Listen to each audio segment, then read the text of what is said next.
Next, the Buddha.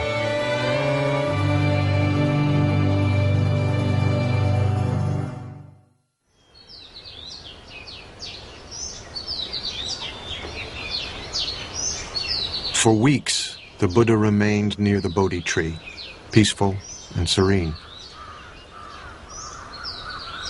He was tempted to retire into a profound solitude, instead of trying to teach others what it had taken him 6 long years to discover for himself. He wants to stay there. He's very happy. He doesn't want to go out. He says to himself, no one is going to understand this. You know, people are going to think I'm crazy. They're going to think I'm nuts. Buddha saw the nature of the people. Envy and jealousy and strong negative mental states. All the people in the world, they are like the fishes wriggling in the very shallow water. So Buddha, he himself, afraid to teach the people.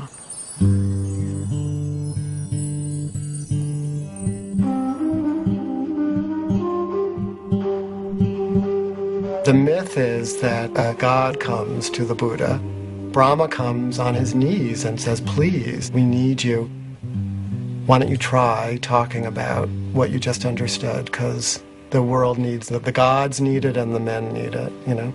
People need it. And then Buddha decided to give his teachings. Because of the great compassion, it's not an ordinary compassion.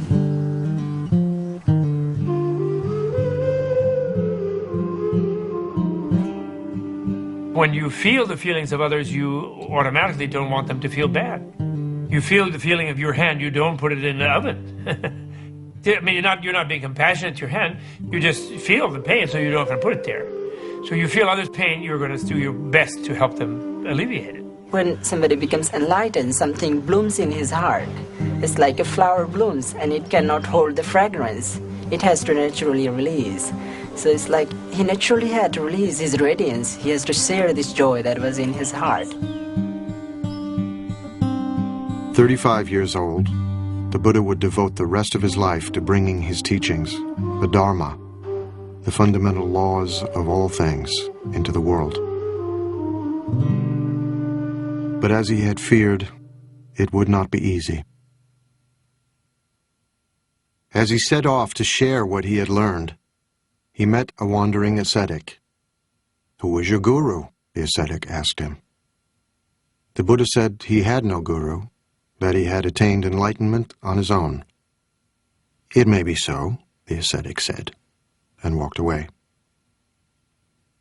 On his first attempt to teach, the Buddha had failed. Buddha meets someone who doesn't see anything special about him. Because the awakened Buddha doesn't look any different from anybody else. He is ordinary. Buddhism is not about being special. Buddhism is about being ordinary. And it is not about the continual exudation of bliss. It is about walking a normal human life with normal human beings, doing normal human things. And this reminds you that you yourself might be a Buddha. At this moment, the person you're looking at might be one. It's an interesting practice. Just each person you see as you walk down the street, Buddha, Buddha, Buddha, Buddha, Buddha.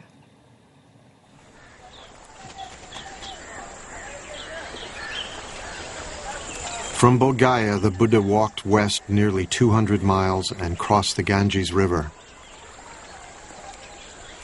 He was still searching for a way to explain to others what he feared was unexplainable, the path to the enlightenment he himself had experienced.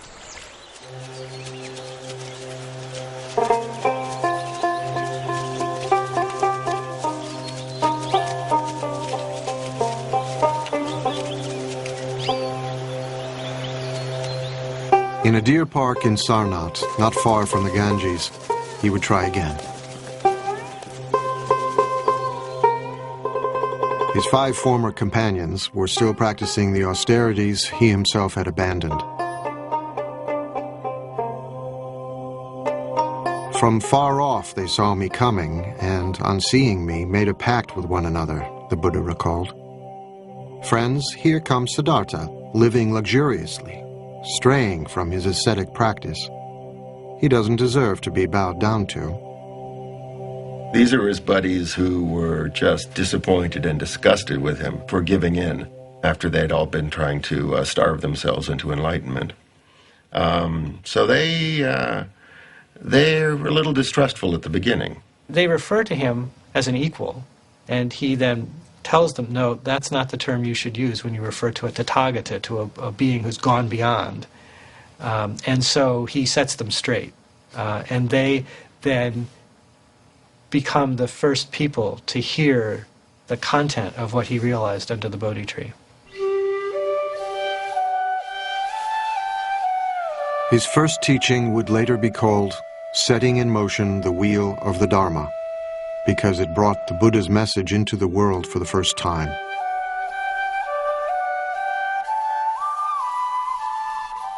He did not propound a dogma. Instead, he spoke from his own experience, out of his own heart. He had known the abandon of the sensualist and the rigors of the ascetic. Now, he would disavow both of them. The Buddha said, I've discovered a new way, and it's not the path of asceticism, and it's not the path of sensory indulgence. It's the middle way. What the Buddha was always doing was saying everything needs to be balanced. So, the middle way was always balancing between, excesses on this side, excesses on the other side.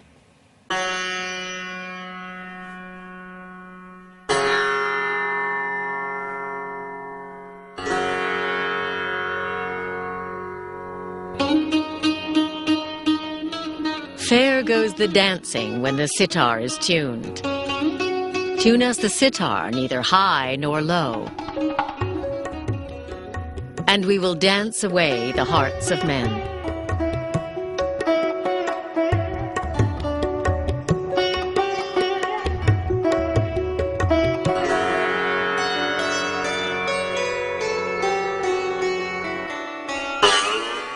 But the string too tight breaks, and the music dies. The string too slack has no sound, and the music dies. There is a middle way. Tune us the sitar, neither low nor high, and we will dance away the hearts of men.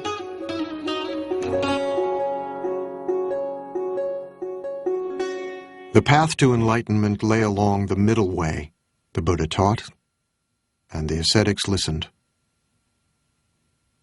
Now he would answer the question that 6 years before had provoked his spiritual journey, the question of suffering.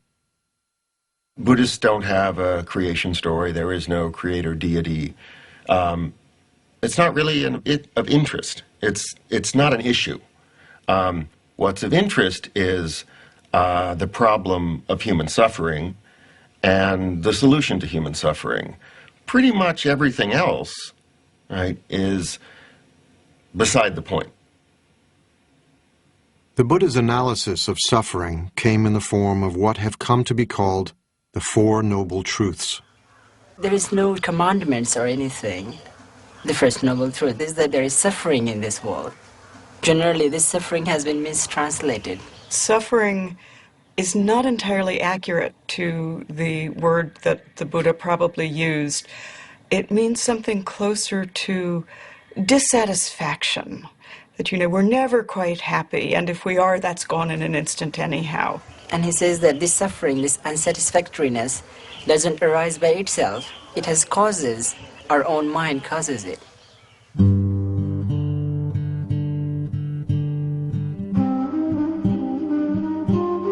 While the second noble truth asserts that suffering has a cause, the third noble truth makes an astonishing claim. You really can be free of suffering by understanding the cause of suffering. Nobody tells you that. And so that was a huge announcement. The The problem, Buddha taught, is desire. How to live with the confused and entangling desires of our own minds. People often misunderstand Buddhism as saying, in order to wipe out suffering, you have to wipe out desire. If that was what the Buddha was saying, then where does the desire for enlightenment fit in?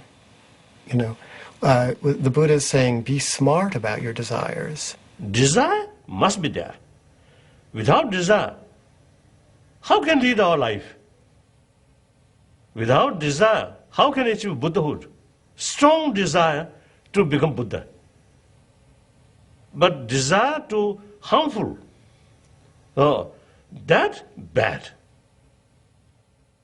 With the fourth and final noble truth, the Buddha laid out a series of instructions for his disciples to follow, a way of leading the mind to enlightenment called the Noble Eightfold Path, the cultivation of moral discipline, mindfulness, and wisdom.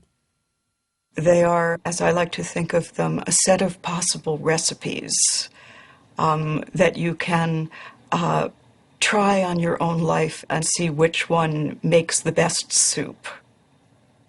The Buddha didn't speak for long, but when he was finished, the 5 skeptical ascetics had been won over. They became his first disciples. Word quickly spread of the sage teaching in the deer park at Sarnath. Hundreds came to hear him and became disciples too. Many were wealthy merchants or their sons, living just 5 miles away in a thriving trading center on the Ganges, the holy city of Benares.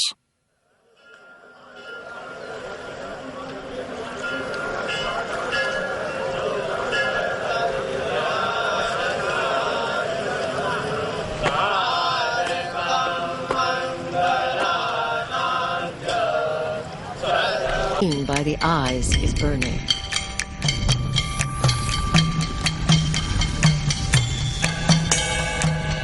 The ears are burning. What is burning? Everything heard by the ears is burning.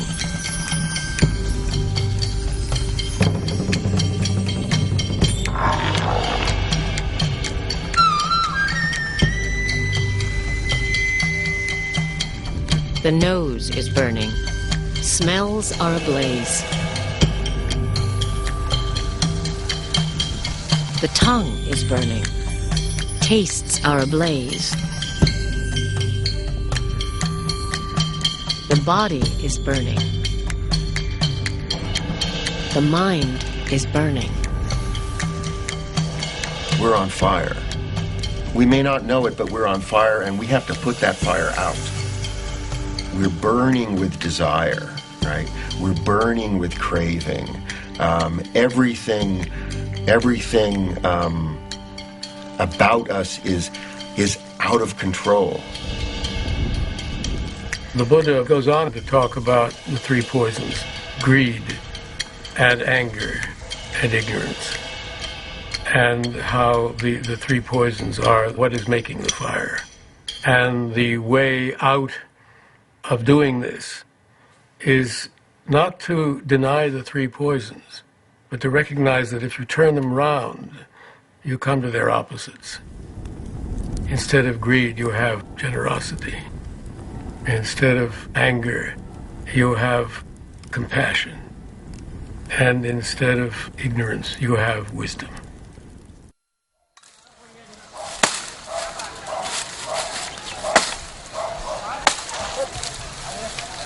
I can give my teachings in brief, the Buddha said. I can teach in detail. It is those who understand that are hard to find. There are stories of people coming to the Buddha and saying, I am leaving your teaching because you have not told me about whether there is a life after death or whether there is another world. And the Buddha says, did I ever say that I would give you the answer to these things? No, Lord, you didn't. Why do you think that I never said that I would give you the answer to these things? Because these are not the things that you need to know.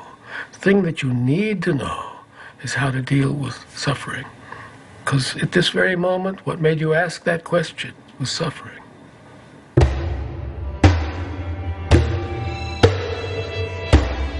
Violence, the Buddha taught, always leads to more violence. To the slayer comes a slayer. To the conqueror comes a conqueror. He who plunders is plundered in turn. War was endemic in the Buddha's age, ravaging northeast India again and again.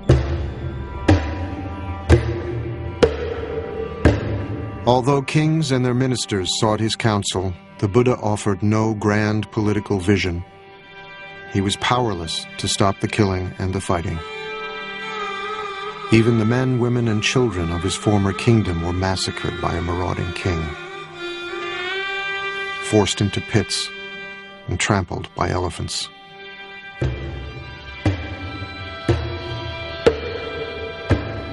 It was said that the Buddha received the news in silence. Hundreds of them killed. So that day, Buddha was sad. Buddha is a human being. So he acted like a human being. So sometimes he also, they fail. He failed to perform miracle. The Buddha failed, but we as the Buddha fail constantly. And part of our suffering is our failure, our recognition of our failure. Buddhism doesn't argue with reality. There will always be both the potential for awakening in any moment and the potential for incredible damage at any moment. And if we fool ourselves into thinking we're past that, we will do incredible damage. Change, the Buddha said, must come from within. The Buddha starts always with the mind and talks about the violence in the mind and says that violence in the world is a result of violence in the mind. A tree lives on its roots. If you change the root, you change the tree. Culture lives in human beings. If you change the human heart, the culture will follow.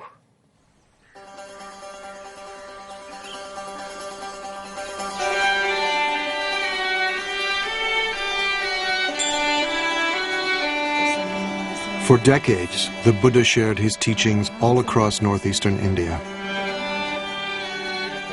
Let all beings be happy, he taught, weak or strong, great or small. Let us cherish all creatures as a mother her only child. Barefoot in his robes, he was still walking the roads when he was 80, but old age was upon him. His back hurt, his stomach was often in pain. I am old, worn out, he told a trusted disciple, like a dilapidated cart held together with thin straps. The world is so sweet, he said, that he could understand wanting to live for at least another century. But he was frail and exhausted.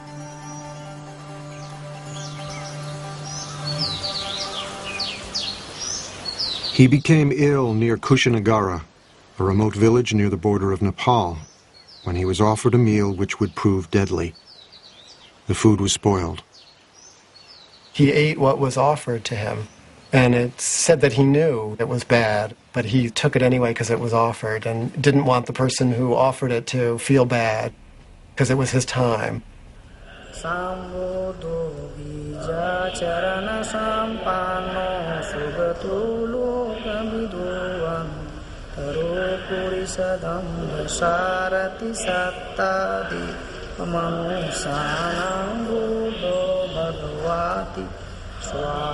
Today, Kushinagara is revered by pilgrims as the place where the Buddha finally left the world.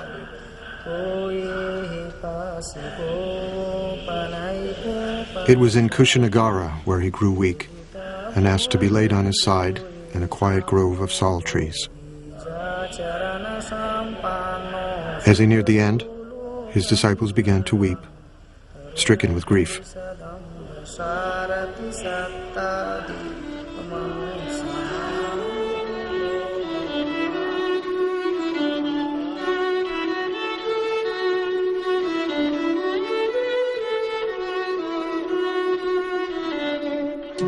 the Buddha reassured them. All things change, he said.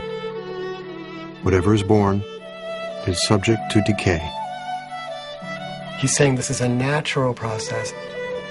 He tells his disciples, use this time, use the energy here, even this, for your own awakening. So he used even his own death and their sadness as a time to remind them of what their real task was.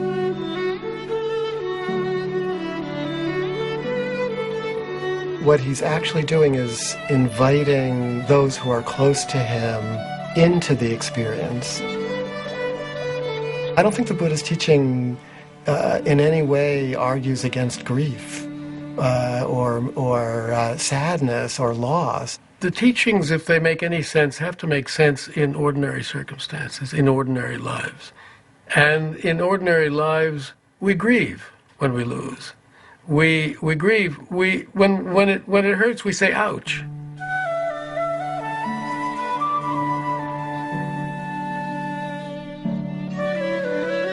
Buddhism is trying to look at things the way they are, the way it is, just as it is. It hurts. This is life. This is our life. And our relation to life involves losing it, too. You don't get beyond these things. You don't get beyond them. It's all right to feel what human beings feel. And we are not supposed to turn into rocks or trees when we practice Buddhism. Buddhas laugh, cry, dance, feel ecstasy, probably even feel despair. It is how we know the world. It is how we live inside of our hearts and not dissociated from them. The Buddha had always been saying goodbye. Now he prepared to leave the earth forever. He would never be reborn, never die again. It may be that after I'm gone, the Buddha told his disciples, that some of you will think, now we have no teacher. But that is not how you should see it. Let the Dharma and the discipline that I have taught you be your teacher. All individual things pass away. Strive on, untiringly. These were the Buddha's last words.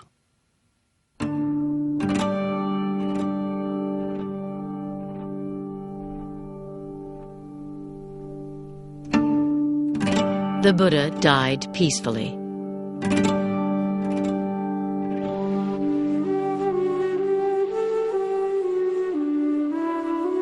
His head was pointed to the north, his face to the west.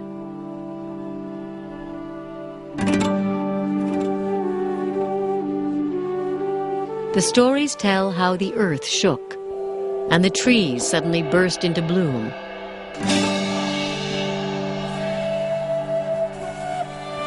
Their petals falling gently on his still body, falling out of reverence.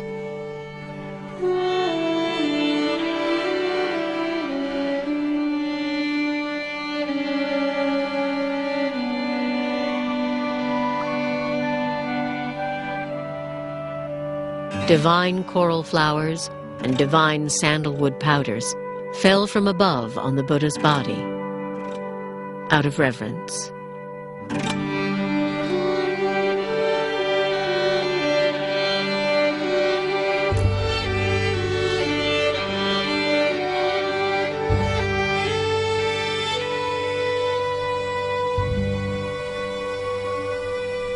His disciples were quite upset. What are we going to do without our teacher? We will be lost without our teacher. But his instruction was so simple and so clear. I am not your light. I am not your authority. You've been with me a long time now. Be your own light.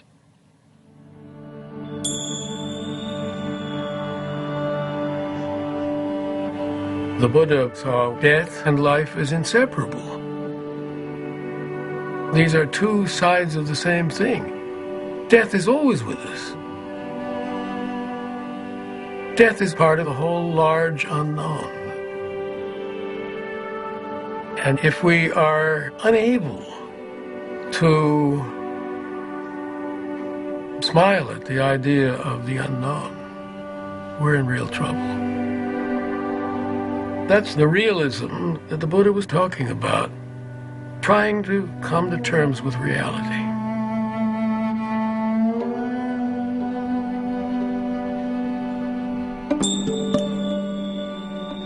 When he was 29 and still Prince Siddhartha, the Buddha had left his wife, child, and family to try and understand the nature of suffering.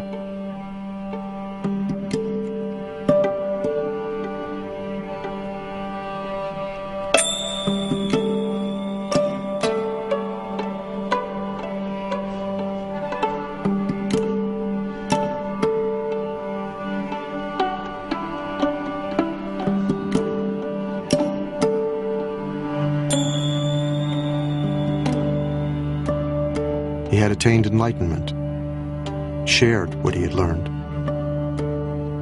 and left a path for others to follow.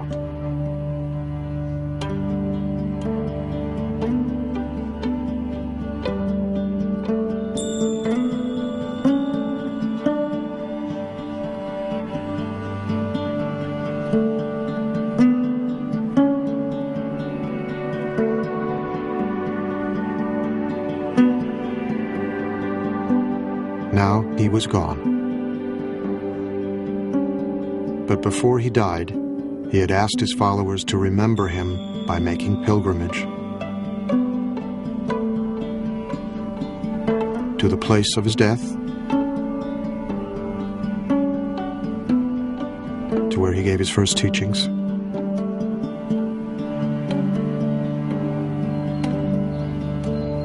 where he achieved enlightenment,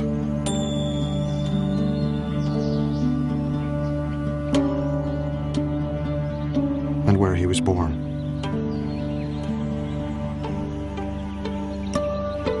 Those four places mark out a sacred biography. And in tracing that pilgrimage route, you are learning the story of that life.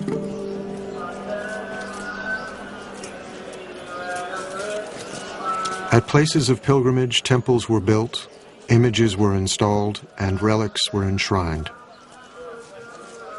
Millions of people get immense inspiration.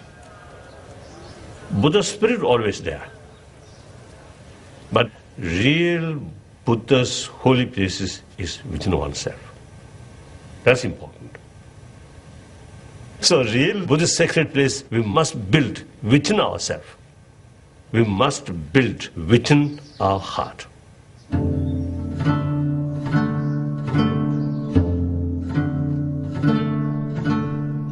Although the Buddha had predicted that his teachings, like everything else, would in time disappear, Buddhism flourished in India for 1,500 years. Spread into Sri Lanka, Central and Southeast Asia, Tibet, China, Korea, Japan, and in the 20th century to Europe and the Americas, adapting different forms and shapes wherever it took root, attracting many millions of men and women who practiced the Buddha's teachings both within and outside the monastic community.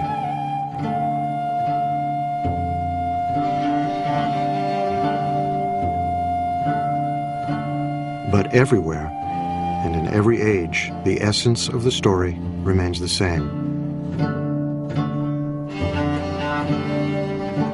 The Buddha said that we've turned this world into a painful place, and this world does not have to be a painful place. This world can be a world inhabited by Buddhas, but it's up to each one of us to turn ourselves into a Buddha. That's the work. If the Buddha is not you, finally the Buddha is of no interest to you. The Buddha is of such interest to you because you are the Buddha. Every sentient being, even insect, have Buddha nature, the seed of Buddha. That's the seed of enlightenment. So therefore, there is no reason to believe some sentient being cannot become Buddha. So like that. I know that there are supposed to be preserved footprints of the Buddha, which are kept in one of the sacred places in India or Nepal, and you can stand in them. And if you stand in them, maybe you realize, 10 toes, me too.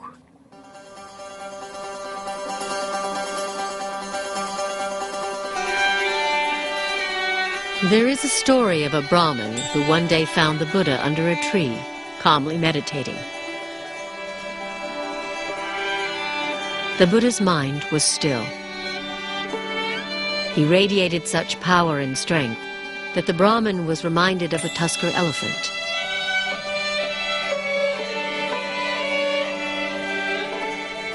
The Brahmin asked him who he was.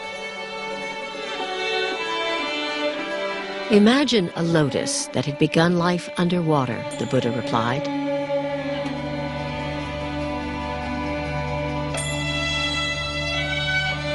But grew and rose above the surface until it stood free.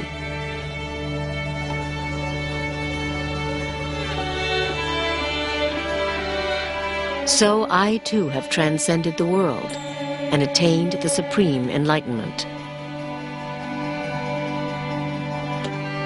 Who are you then? The Brahmin wondered.